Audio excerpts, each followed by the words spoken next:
Good morning students. आज हम लोग बात करेंगे हिस्ट्री में अगले नेक्स्ट पार्ट की चैप्टर सेकेंड में। ठीक है, इस पर हम लोग देखेंगे कि बात कर चुके हैं कि लॉर्ड कॉर्नवालिस ने एक इंडियन सिविल सर्विस की स्थापना की थी, यानी उसको स्टेबलाइज किया था। ठीक है, क्या करने के लिए? तो छोटे छोटे पार्टों में, यानी जो डिस्ट्रिक्ट वाइड पार्ट्स हैं इंडिया के, उसमें कैसे एडमिनिस्ट्रेशन को चलाया जाएगा, उसके लिए उसने पूरी तरह से एक इंडियन सिविल सर्विस की स्थापना की थी, यानी इसको स्टेबलाइज किया था। इसको हम लोग इंडियन सिविल सर्विस के नाम से जानते हैं। ठीक है ना।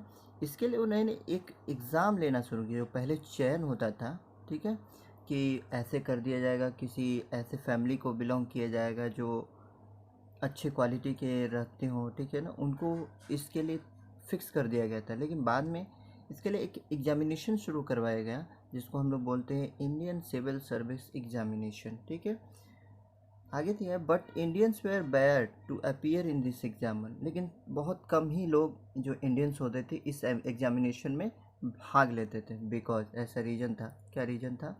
कि 1793 में rule was made that no Indian, एक रूल बना कि ऐसा कोई भी इंडियन एलिजिबल नहीं होगा इस पोस्ट के लिए जिसके 500 पाउंड से, यानी 500 पाउंड से या उससे कम की सैलरी रहेगी।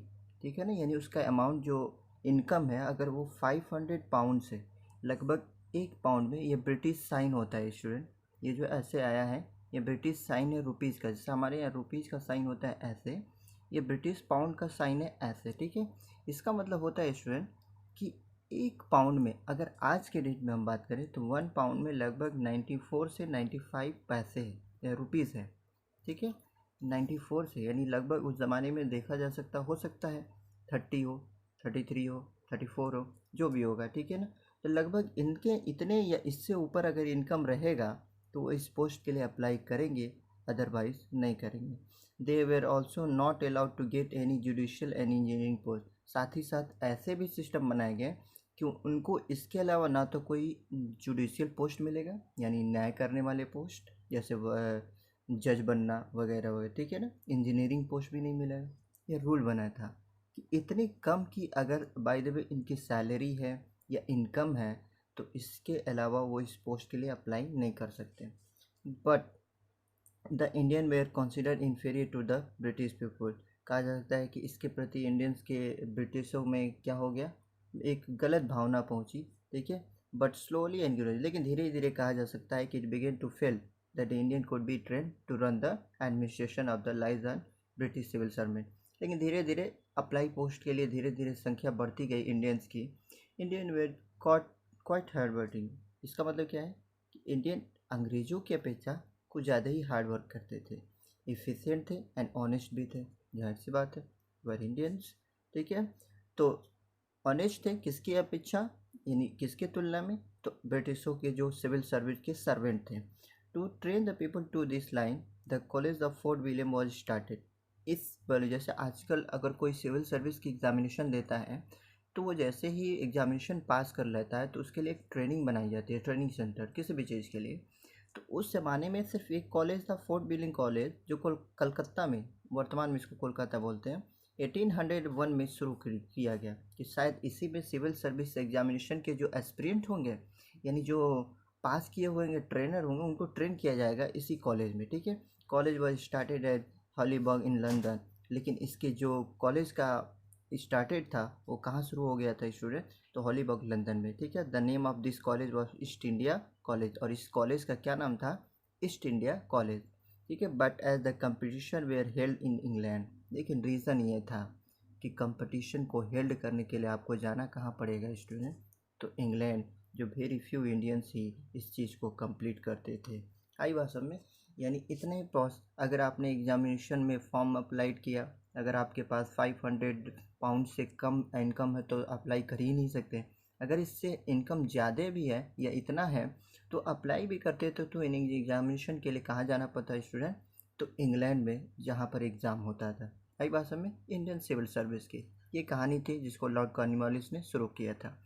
आगे दिया है स्टूडेंट कि आर्मी कैसी थी ब्रिटिशों की। ठीक है, उसके बारे में दिया है। इसमें दिया है कि the army which was the second important factor था ब्रिटिशों का इंडिया में रूल करने के लिए। क्योंकि इनसे बहुत सारी चीज़ों ने उन्होंने छोटे छोटे राज्यों को अपने अंदर क्या किया, एक्सपेंड किया, यानी अपने अंदर उसको लगा लिया। किसकी मदद से स्टूडेंट? तो आर्मी की मदद से। आगे दिया it protected the company from its European. इसका काम क्या था कि प्रोटेक्ट करेगा कंपनी को। जो अदर यूरोपियन आए थे इंडिया में, उनसे भी लड़ाइयाँ थी, जैसे लाइक में डच, फ्रेंच और पोर्टुगीज, इनसे लड़ाइयाँ थी। और इनसे बचाने के लिए उनको कंपनी को क्या चाहिए था स्टूडेंट? तो चाहिए था उनको एक अच्छी आर्मी, जो ब्रिटिश इंडियन आर्मी इसकी देखभाल करती थी। आगे दिया it also conquer the territories of native ruler. जो छोटे छोटे राज्य थे, उनमें छोटे छोटे राजा थे, कोई महाराजा था, ऐसे लोगों को कंक्यूर करना, यानी उनको हरा कर अपने टेरिटरीज में मिला लेना, यानी ब्रिटिश टेरिटरीज में मिला लेना, तो इनका काम था। किसका? ब्रिटिश इंडियन आर्मी का। आगे दिया स्टूडेंट कि थर्ड नंबर,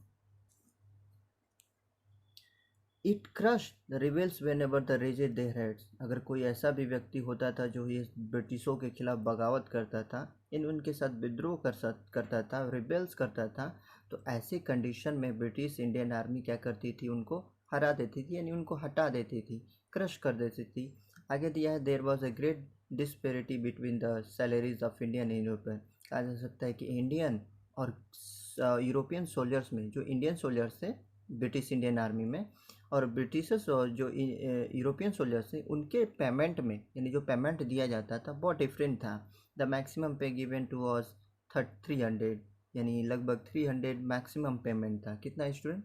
300। ठीक है, आगे दिया है 300 पर मंथ है। The highest post in the army, जो हाईएस्ट पोस्ट था आर्मी का, उसको बोला जाता है स्टूडेंट सूबेदार। क्या बोला जाता था? सूबेदार।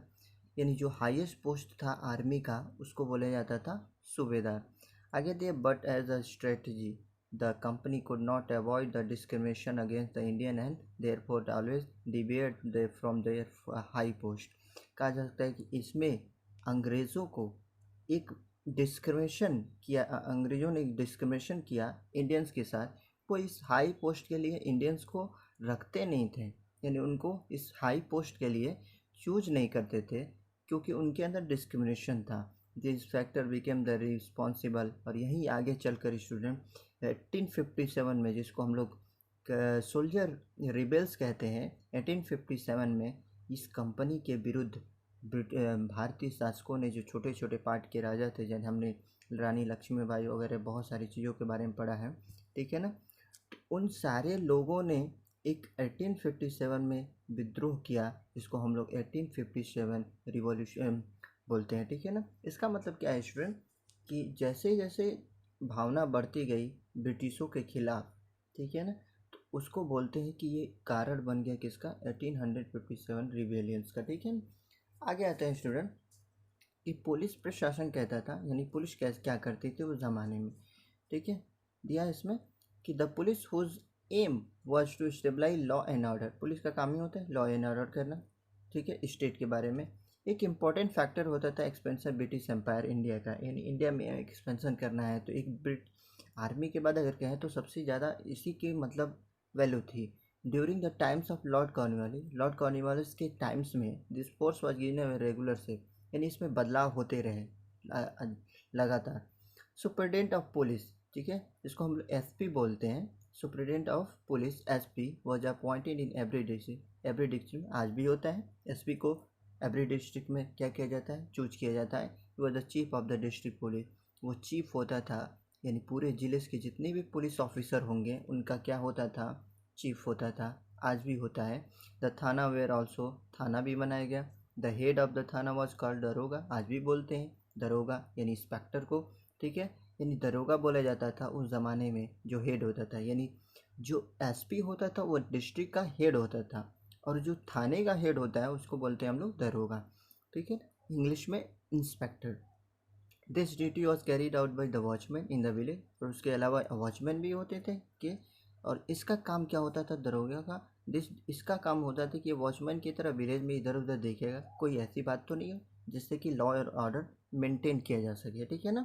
आगे दिया it always took berries and harass the people, arrest the people, यानी इसका काम भी था। बेरीज मतलब होता है घूस लेना, ठीक है ना, और हरास मत करना, परेशान करना। यानी ये बेरीज भी लेता था लोगों से, ठीक है ना, आज भी होता है, ठीक है, ये लेते हैं।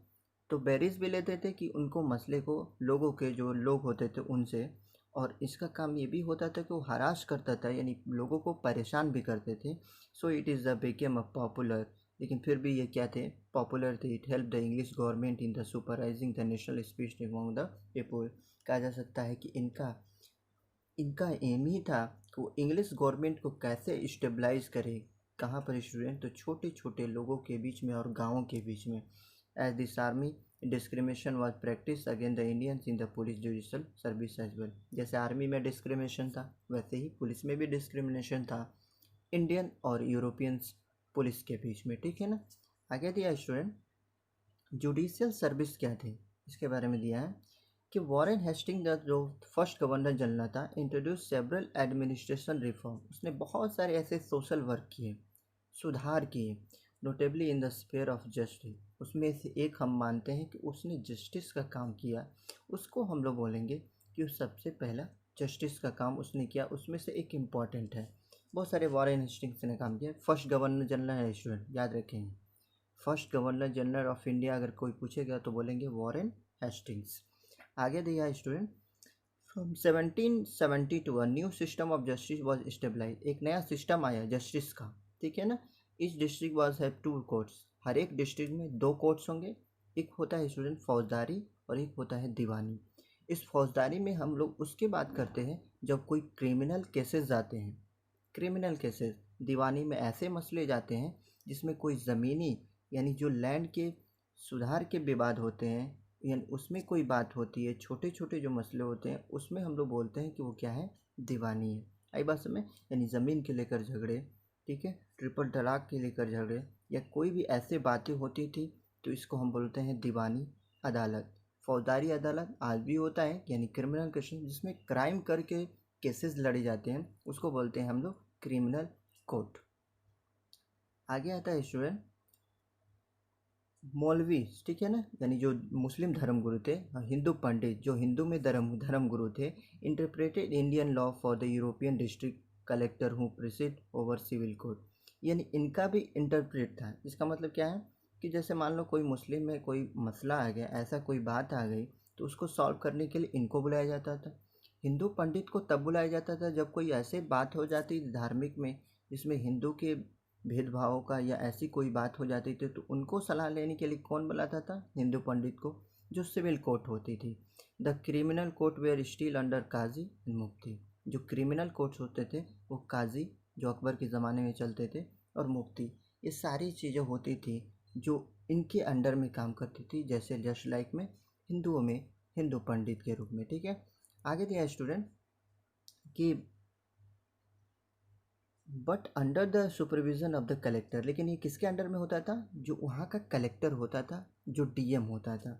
अ मेजर प्रॉब्लम, एक बड़ी समस्या ये थी कि जो ब्राह्मण पंडित थे gave different interpretation of local law based on the different school of धर्मशास्त्र। यानी उनकी जो धर्मशास्त्र में थी, जो लोकल लॉ थे उसके अकॉर्डिंग वो काम करना चाहते थे जो ब्राह्मण पंडित हैं। लेकिन इसके लिए उन्होंने जो इसके लिए अंग्रेज़ों को ये चीज़ें पसंद नहीं आई। Unfortunately Unformity in 1775, 11 Pandits were the asked to compile against the Hindu laws. N.B. Held translate its digest into the English by 1788 Code of Muslim Law also compiled for the benefit of European judges. कहा जा सकता है कि बहुत सारे ऐसे विरोध शुरू हुए, उसमें से जो हिंदू लॉ थे और मुस्लिम लॉ थे, इनमें जैसे ही इनको लगा कि अंग्रेज़ ये सारे लॉ हम पर ज़बरदस्ती वो कर रहे हैं, इसके लिए उन्होंने बहुत सारे ऐसे काम किए जिसमें कि उन्होंने कई सारे ऐसे लॉ थे जो कंपाइल किए कि अंग्रेज़ों को कैसे इस चीज़ से रोका जाए ताकि वो हमारे छोटे छोटे कामों पर दखलंदाजी यानी उसको इंटरप्रेट ना करें। बस इसके लिए उसने अंडर द रेगुलेटिंग एक एक्ट पारित किया गया, यानी कानून बनाया गया अंग्रेज़ों के द्वारा। जब ये देखा गया कि सारे लोग विरोध कर रहे हैं, under the regulating act 1773 a new supreme court, एक नया सुप्रीम कोर्ट बनाया गया रेगुलेटिंग एक्ट की तरह और स्टेबलाइज किया गया इसको। इसमें यह कहा गया कि अगर किसी के खिलाफ ऐसी बात होती है जिसमें कहा जा सकता है कि हाँ कोई उसके अधिकार यानी राइट्स को छीना जा रहा है तो वो इस सुप्रीम कोर्ट में अप्लाइड कर सकता है। द सदर निज़ामत अदालत, इसको सदर निज़ामत अदालत भी बोले, ऑल्सो सेटअप ऑफ कोलकाता, जिसको कोलकाता में लगाया गया था। आगे स्टूडेंट हम लोग कल बात करेंगे। Okay, thank you.